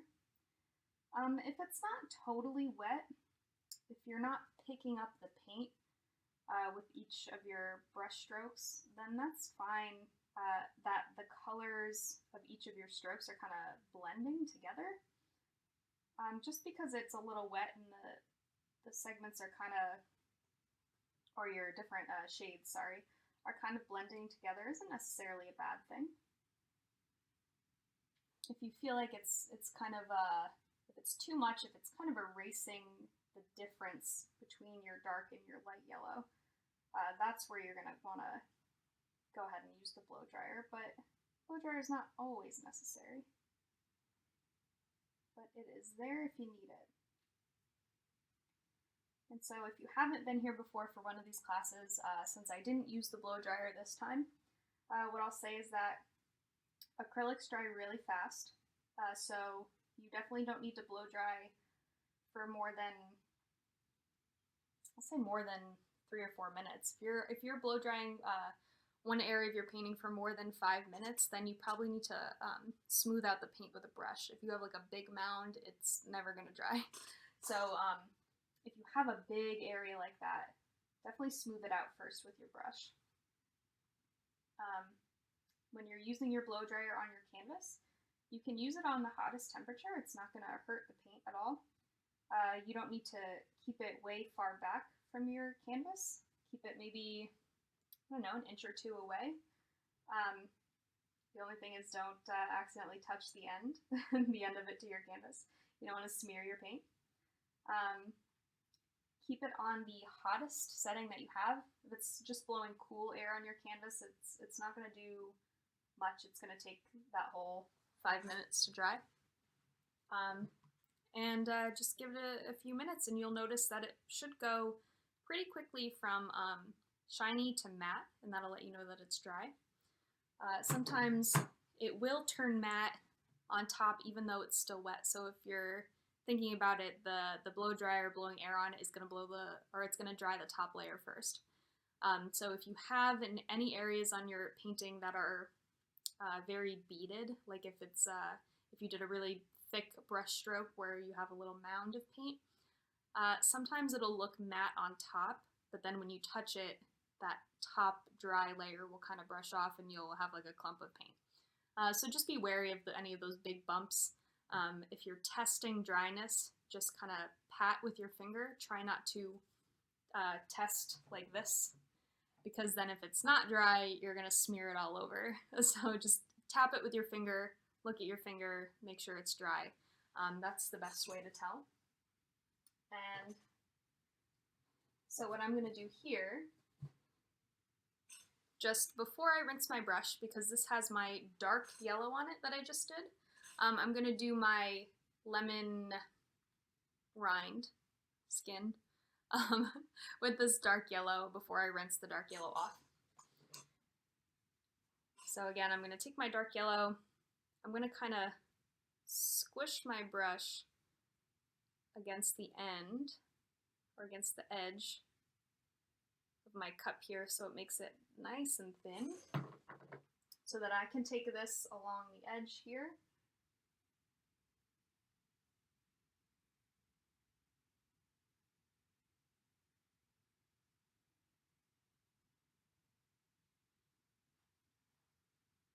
Okay. And look at that, our lemon is now lemon.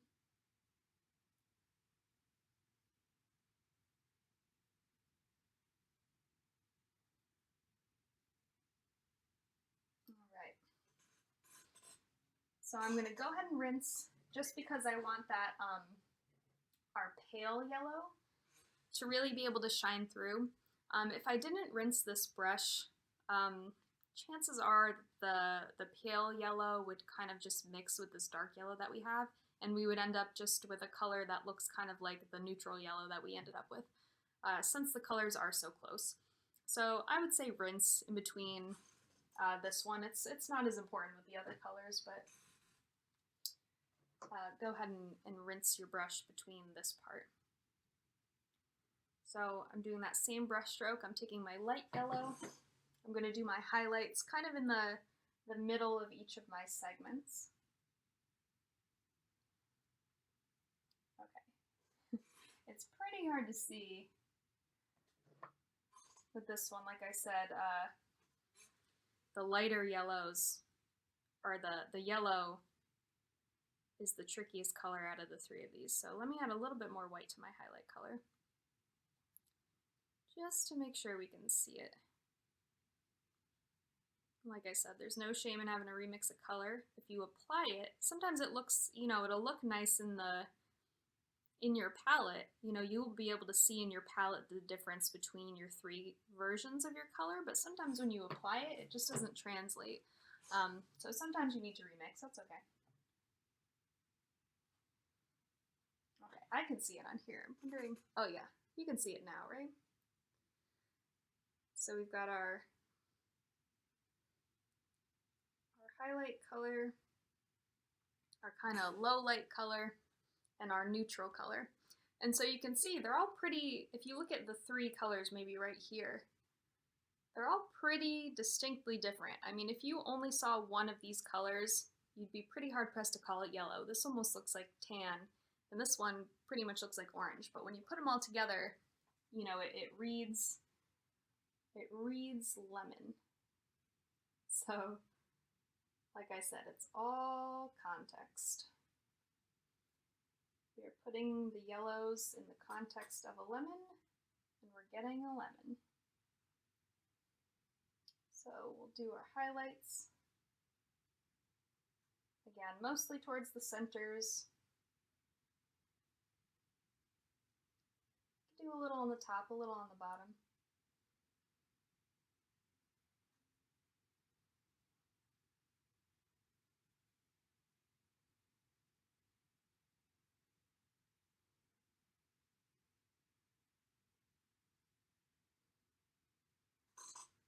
All right. I'm going to take, again, I'm going to contribute to my lemon rind here, my lemon skin. So I'm going to brush right on the edge, get a little bit of my light yellow here.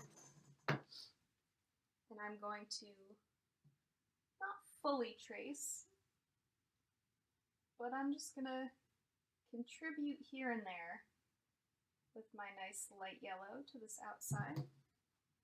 Give it a little bit more depth. Okay. Looks like a lemon to me.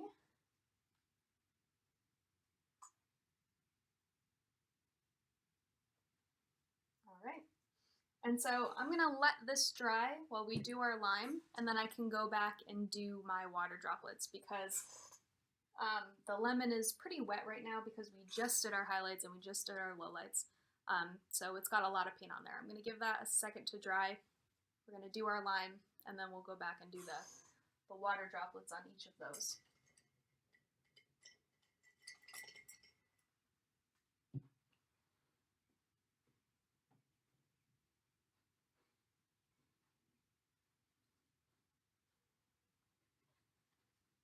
So I am rinsing my brush. I'm gonna grab a little brush just to mix with. And let's see, we're mixing our green. So, this time I'm using the same color that I used for our background. So I'm going to mix our ultramarine with our yellow to get our green. So what I'm going to try to do is start with our neutral green, but we'll see. I'm just taking one of my kind of throwaway brushes to mix this color with. I don't know if anybody got those little watercolor kits that you get as a kid, but I always save those brushes. They're good mixing brushes.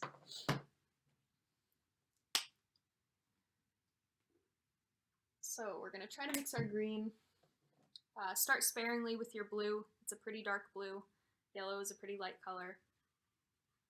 I would say 80% yellow, 20% blue to start. And we'll see where we get from there. If you have just phthalo blue, you can use that. If you have a container of blue already, or of green already, I'm sorry. If you have a bottle of green paint, use your green paint. You don't need to mix if you don't want to. If it's not the right color green, if it's not like the tone you're looking for, you certainly can use or mix your own, but you by no means need to. If you're wanting to practice mixing colors, you can do that.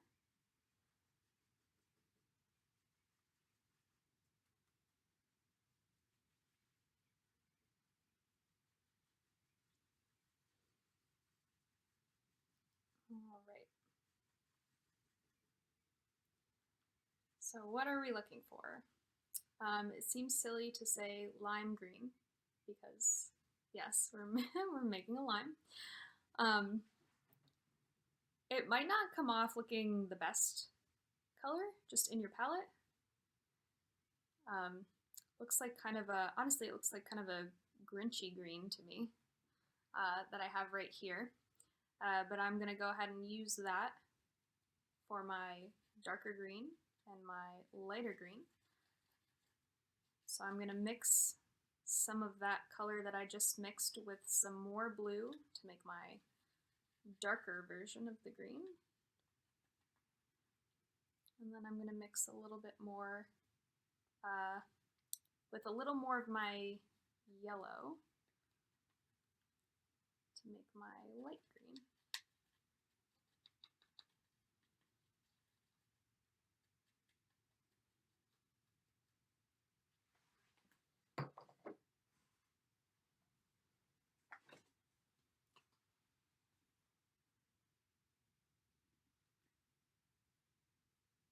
I'm going to add just a little more blue to my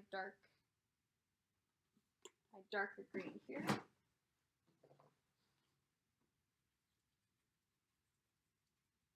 Because, as we've seen, we want it, you know, distinct enough that your lowlights stand out, but we don't certainly don't want it to be blue. We still want it to be a green. So let's see. Thinking that for my lighter green, that for my medium green, and then maybe I'll just pull some from this over to this spot for my light green, because I'm running out of room here. That's okay.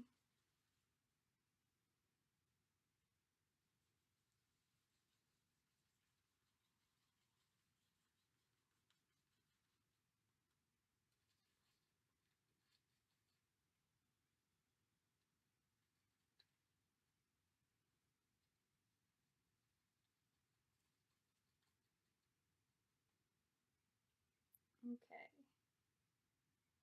Neutral, light, dark. I'm gonna throw this one in the bin here. And now I'm gonna use the same brush that I've been using, but if your big piece of fruit is much bigger than your smallest piece of fruit, which we're gonna do right now, you can definitely size down your brush. If you're having trouble making the little corners of each segment with a brush that's this size down. It doesn't, it doesn't change anything.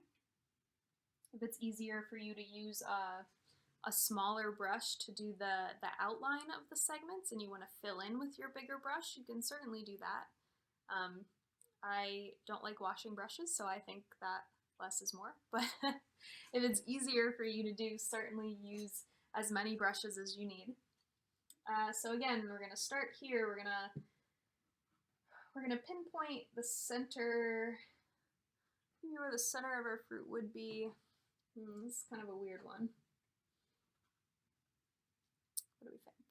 Here? Here? We'll go here. All right. So we're gonna start here.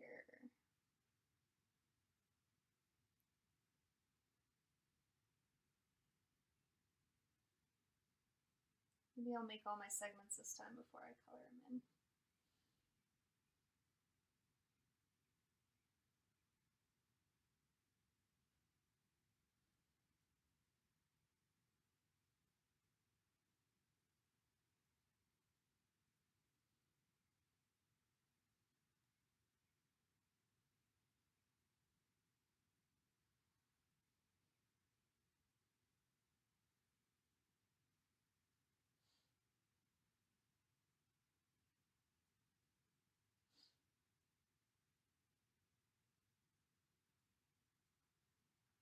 Okay. And now I'll show you something right here at the bottom. And so if you look down here at where my lime is, my circle for my lime was pretty good until I got to here, and then I kind of, I don't know, I came in with my blue in kind of a weird way down here. But that's okay, because what I'm going to do is I'll just take a little bit of my white here, and I'm just going to do a quick repair job, and if you need to do that, that's totally fine. So I'm going to take my white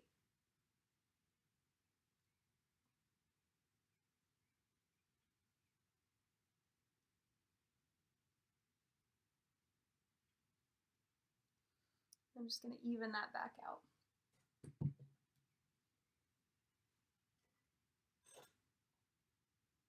Like it never even happened, right? Alright, so I'm going to take each of my segments, I'm going to fill it in with my neutral color.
got our segments filled.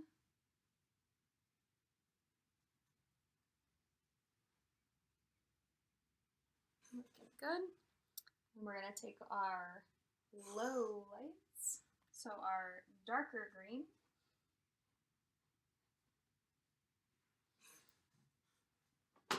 and you know where we're going with this. On our bottom segment edges, our tips of our segments, we're going to be doing those little kind of football shaped little, almost like little shadowy areas.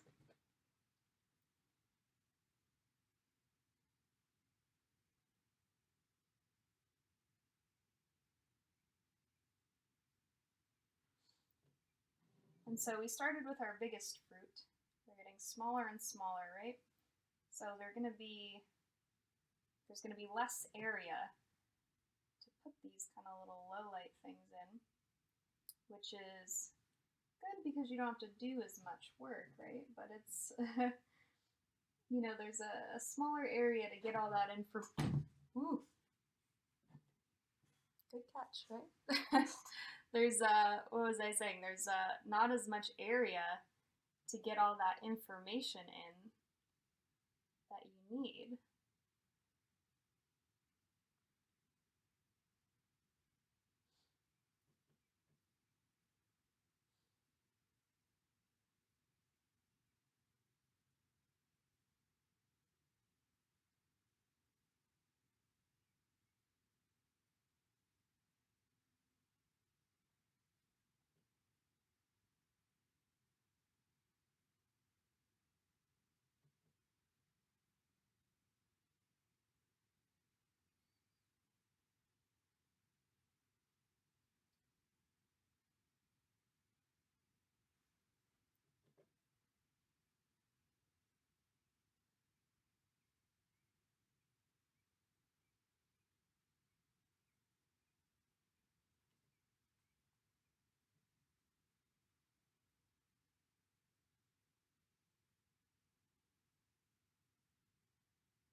Okay.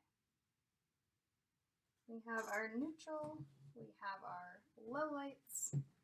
We're going to put our highlights, but I'm going to do the same thing with the lime that I did with the lemon, where I'm going to make the rind before I clean my brush and go to the lighter version of my green. So I'm going to squeeze off my brush. I'm going to dip in some of my green, and I'm going to just go around the outside. Again, as few brush strokes as you can manage is going to be best.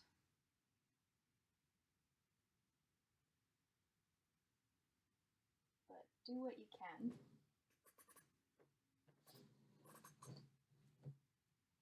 Okay. I'm going to rinse. I'm going to dry. I'm going to do my highlights. If you are new here, always dry your brushes, brush head down. Water gets trapped in this metal part sometimes. It will run down your hand, it will run down your canvas, and we don't want that. So just be conscious of that when you're drying.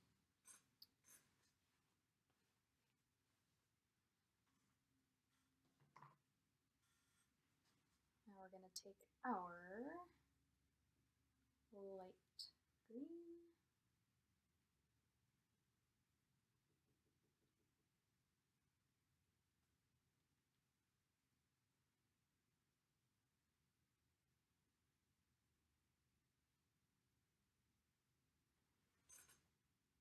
We're going to do a few highlights. So in the centers of each of these segments.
Okay.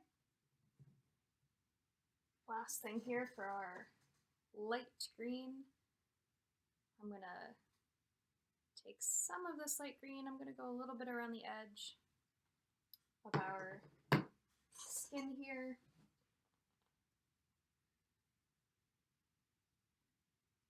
We'll let some of that light green sit in there. Hang out with our dark green. Awesome. All right. We will rinse again. I will grab my other brushes. We will try again at our water droplets. If you didn't quite get it the first time, that's okay. We'll go again.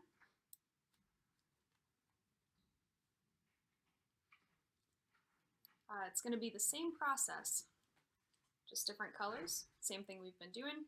So I'm going to clean off all my brushes here that I used the first time. I'm going to, let's see. Remember, you need the one small brush to kind of go around the edge of our water bubble. And then you need one or two of the kind of medium-sized brushes to make that top low light and the bottom highlight. So we're going to come over here to our lemon. We're going to take our darker yellow, and that's what we're going to use to make our outline.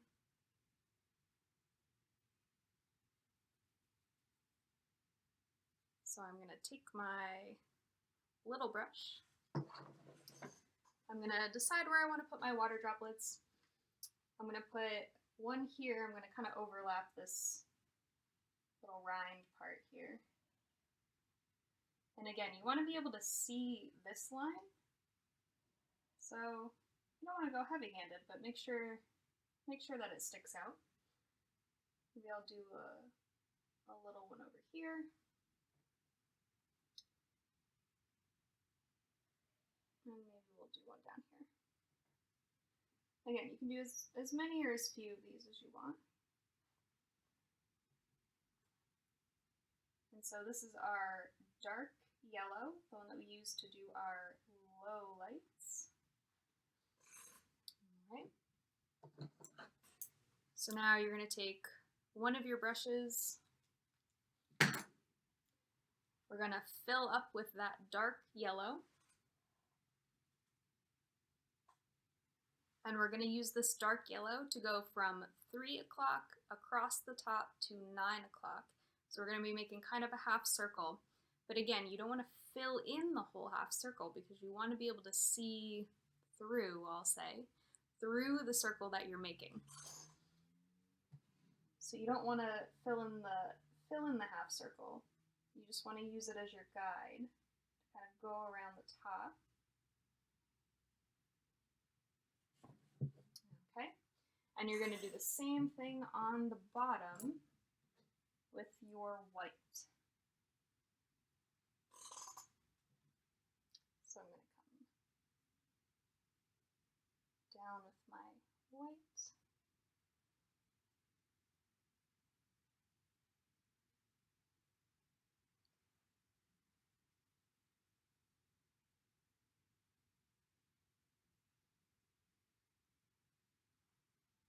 Okay, and again, you're going to take your white, give them a little apostrophe in your top yellow part, and we've got water.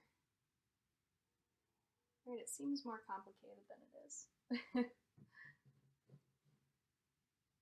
All right, let's go ahead and do the same thing for green. We'll finish up. I'm going to keep my white brush the same, so I'm just going to lay that down. I'm going to rinse my 2 yellows, and I'm going to use those again.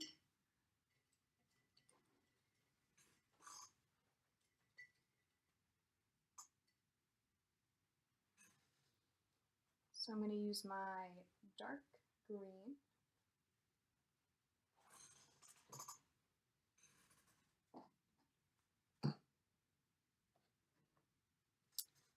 So I take my small brush with my dark green. I'm gonna decide where I want to put my water droplets. Maybe I'll do one here. I'm just gonna do 2 on this one because we just did the green, so the green is still pretty wet. If you're ready to go ahead and do your water droplets and your fruits aren't dry yet and you feel like your brush is just going to kind of drag the colors, what you can do is you can just leave it for a few minutes, let it air dry for a little bit. Acrylics dry pretty fast, so if you just want to give it some time to air dry, or if you want to go ahead and use your blow dryer, you can always blow dry it and then come back and do your water droplets. But you definitely don't want your water droplets to blend. If you're using your lowlights and your highlights on the actual segment itself, when we were doing the neutral color and then our highlight and our lowlight, if those blend together a little bit, that's okay, because it's all part of the same fruit. But if you're doing your water droplets, you definitely want to keep those distinct from the fruit, because it's not part of the fruit, it's something that's sitting on top of it. So you don't really want those to blend too much. So based on that, let me just do 2, because these are wet, so we'll just see how these come out. It'll be a journey. All right. So we take our brush here, we get our dark green. We're going to come on the top of our circle, on the top here. And then I reserved our white brush from before. We're going to take a good amount of our white because you want it to really stand out. You don't want it to be see-through. You want your highlight to be a highlight. So load up your brush with the white, and then you're going to go from your 3 to your 9. A nice big swipe of white underneath. One here. And one here. And then your little white apostrophe.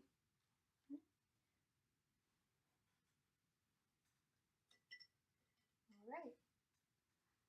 And I think that's about it. We've got our three fruits, we've got our background, and we've got our water droplets. Like I said at the beginning, it looks a lot more complicated than it is. There's not a lot going on in terms of a scene here, but it's such a nice, complex painting. There's a lot of elements, there's a lot of texture, there's a lot going on, and so it's one of my favorite ones that I feel like we've done. I'm looking forward to seeing the variations that you guys done. If you chose different colors or different fruits, let me know. I would love to see them. I think I said in my last video, if you've been here, if you've been painting with me for a while, June, our next painting class will be my last class, unfortunately. So if you have any suggestions, if there's anything that you've always wanted to paint in class that you haven't been able to paint or that we haven't done yet together, let me know, because I would love to take suggestions for that last painting that I'm going to be doing.